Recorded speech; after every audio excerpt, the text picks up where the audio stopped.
Did you know that the man who created the atomic bomb was inspired by the Bhagavad Gita? I remembered the line from the Hindu scripture, the Bhagavad Gita. Vishnu is trying to persuade the prince that he should do his duty, and to impress him, takes on his multi-armed form and says, "Now I am become death, the destroyer of worlds." What if I told you there are secrets about Lord Krishna that even scholars don't talk about? Stay with me till the end of this video, because I'm revealing unknown truths about Krishna that might just change how you see history, spirituality, and even science. And hey, if you love diving into mysteries like this, hit that subscribe button now and join us on this journey of untold stories.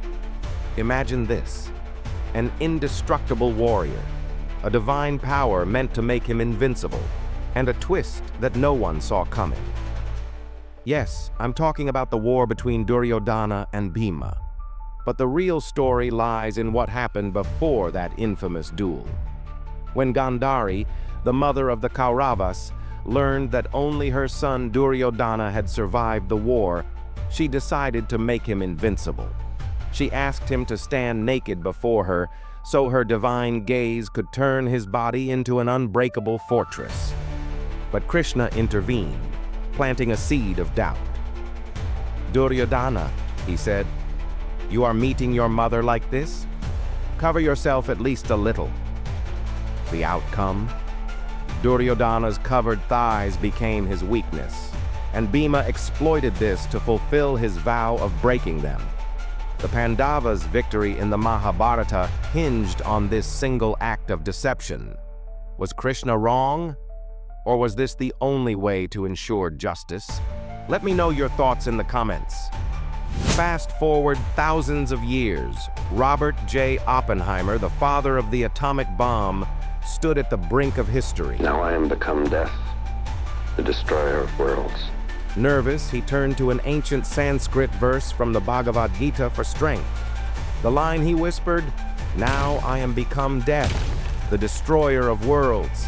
But Oppenheimer wasn't alone. Did you know Albert Einstein also found solace in the Bhagavad Gita? He called its wisdom unparalleled, saying it gave meaning to the universe itself. Are these just coincidences, or is the Gita a scientific marvel disguised as spirituality? Now, here's something spine-chilling. In Vrindavan, there's a sacred forest called Nidhivan, where Krishna is believed to perform the Raslila every night. The locals, they swear that anyone who dares to witness it either disappears or is found blind and speechless the next day. People living near the forest refuse to have windows facing it, and there's a story about a foreigner who tried to record the Raslila. The result? He returned blind, his camera destroyed, and his life forever changed. Would you dare to stay in this forest after sunset? Here's a story of unparalleled devotion.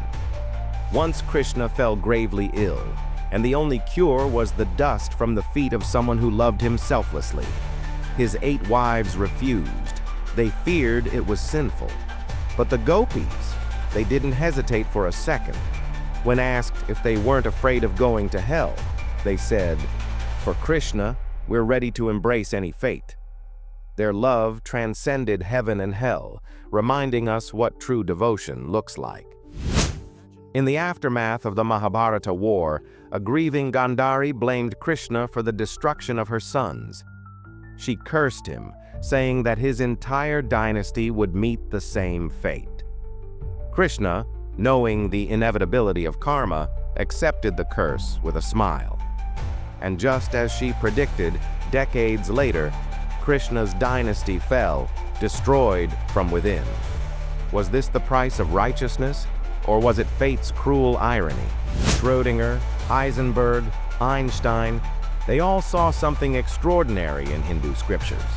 The Gita's concepts of non-duality, the self, and the ultimate reality mirror modern quantum mechanics. Could it be that ancient texts hold answers to questions we're still struggling to solve. Here's a question to leave you with. If science, spirituality, and devotion converge in Krishna's stories, what does it mean for us? Is Krishna a historical figure, a divine being, or the ultimate symbol of the universe's mysteries? If you've stayed this long, I want to thank you. And if you're as fascinated as I am by these mysteries, like this video, share it with your friends, and hit subscribe. After all, the journey of uncovering Krishna's secrets is far from over.